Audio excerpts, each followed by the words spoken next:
Welcome Power Ranger fans to my review of the Power Rangers Powered Blaster. In this review I will explain about each weapon and the details and the difference between the American version and the Japanese version. So to start off, let's talk about the Power Daggers, the smallest one of the set. As you can see, very small daggers, even for an adult it's very small, but it's a kid's toy, so it's normal.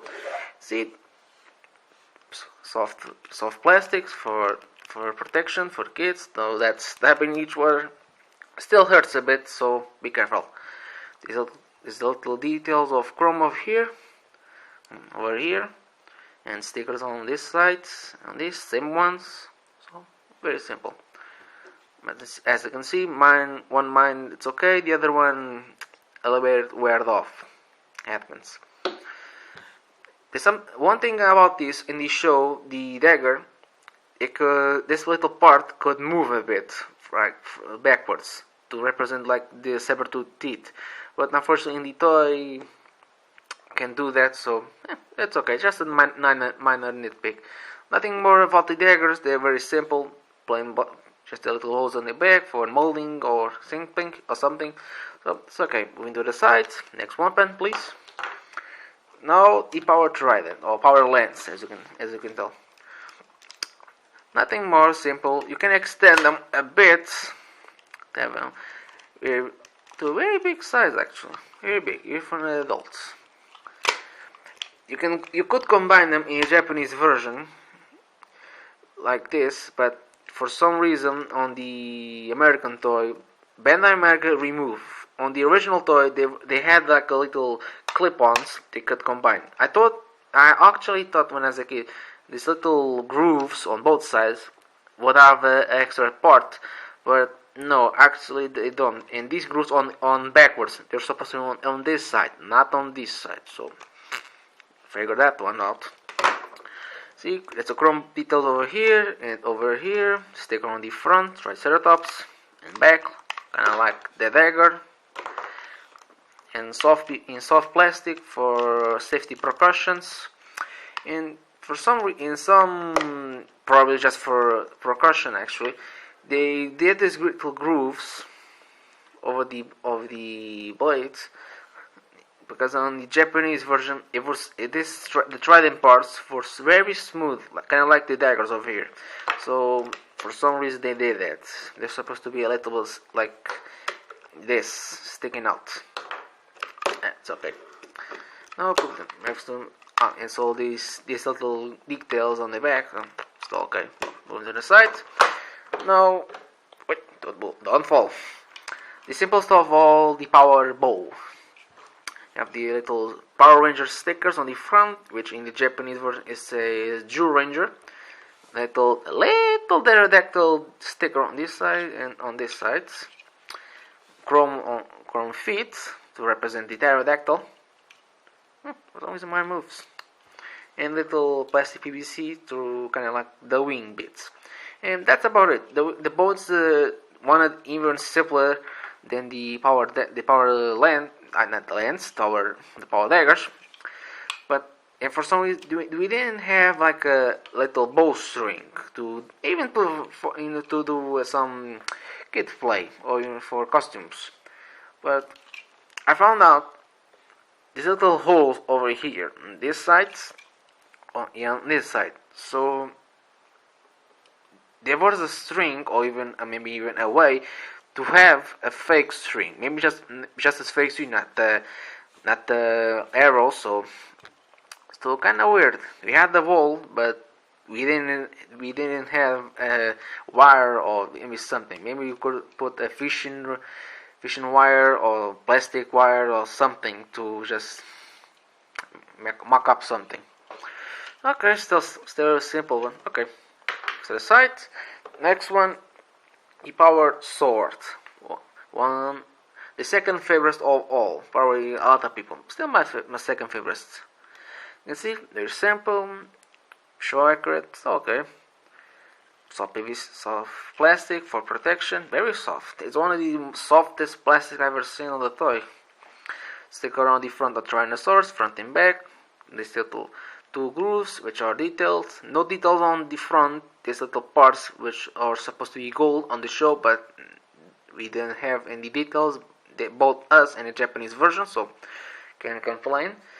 Got this little sticker on the front, but in the Japanese they're supposed to be diamond shaped, so they made one different.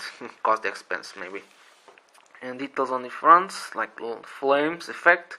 But strangely enough, on the American in the Japanese version, we actually these grooves details are backwards. Instead of sticking out, they would stick in.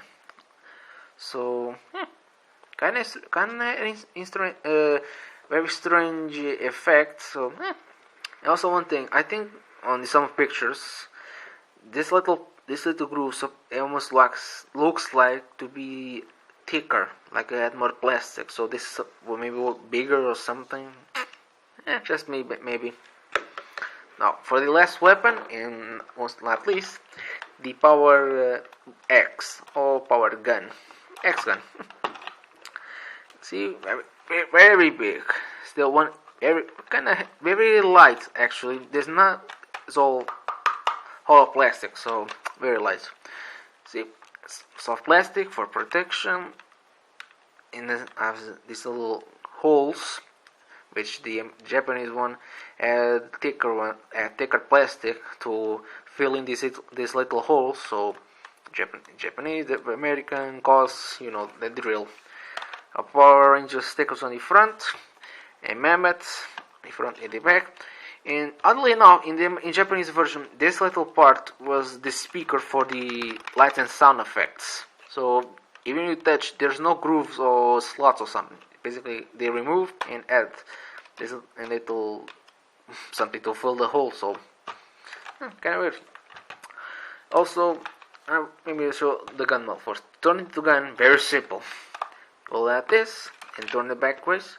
Press this little switch over here and slide in. And there you have the power gun mode, X gun mode. like what I like to say. Simple. Trigger button doesn't work. This is where the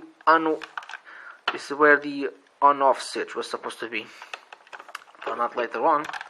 And you have this little red plastic for safety precautions. American precaution for the problem with the guns. They added this part for safety things for people, because the people might think this was a real gun. Seriously, do you think this would pass on as a real gun? Just a G1 Megatron from Transformers was like a real gun. This doesn't look like a real gun. It's like a thing from space. Let's do Bandai Power. Now, one of the features I love about this set is that it combines a lot of later ones like Turbo, Zeos, and Time Force, and other ones. It can combine, but for me this is my favorite of all of them. Even it doesn't have lights and sounds, but that's okay. To that, put the X in gun mode, but first pull this little thing back just a bit. Get the bow and slide right over there. You have little groove over here. Slide it right over here. It doesn't click, so you have to make sure that it clips on, so doesn't slide off. Now you get the lenses, these little grooves over here, put on this part over here to click to make them nice and tight. Other side too. Simple. Get the daggers, same thing, grooves. Other side. Simple. Now to finish off, pull this little part over here. Turn the gun sideways. Get the swords. Stick this side in. Mine's broken, so it doesn't have a tight fit. And then put these things in. There you have the power blaster. Still big, very menacing. Still very small. I don't think 5 kids could do the pose for the power blaster like in your show, but still nice, very show accurate attentive. Let me pull out just to show a little more. Okay. But sometimes that happens. For some reason, the clips on the lens and dagger sometimes falls off. I think it's because of the age of this toy. So sometimes they fall off. So see, very big. I don't like the front part because you have the gun mode, the gun from the X, okay, but Trident ones are kinda ugly. I would prefer them to play them in black or something. The one from the daggers, okay, that falls off, but with the screw over here, it looks a little bit ugly. So overall, I think it's a very nice toy for a collector of Power Rangers. Maybe the roleplay toys. I recommend them. One thing I forgot to show off is something that the American version never showed up. I don't think even the Japanese version showed, which when you put the American in X mode, you can combine it with the daggers and do like a double barrel gun, triple barrel actually. It's actually kind of cool. You can do this because in the Japanese version, these two were packed together. So maybe they were supposed to do this. So one nice feature. Also, you can take the power bow, for that, in the power sword, and also the groove for the clipping for the power blaster. Get the swords as this little clip on, and do this. Yeah, this one I don't get. I get the X in the daggers, but this one I really don't get. It's kind of difficult to hold them. Maybe we're supposed to like an arrow or something. Okay, go see Zyuranger. Maybe there's something there. I haven't seen the entire show yet. So also you can put the lens in kind of like a mock-up in the power blaster modes, but becomes very, very ugly. So to finish off, I do recommend getting these. They're very good. Even maybe not the best of the old sets of guns from all the shows, but still one of the most iconic because the power blaster is one of the best combiner weapons from a lot of Super Sentai, in my opinion. Still one of the most iconic from even our show, even the Power Rangers show. So I recommend getting. Be careful to get all the parts, and sometimes this thing a little hard to get each weapon. So try to get the most out of it. So, well, hey, if you have this like was a kid, I would get a kick out of this every day on my entire life. Get 4 more friends, and hey, have a blast. So this is my review. See you next time, guys. Same time, same channel. Goodbye.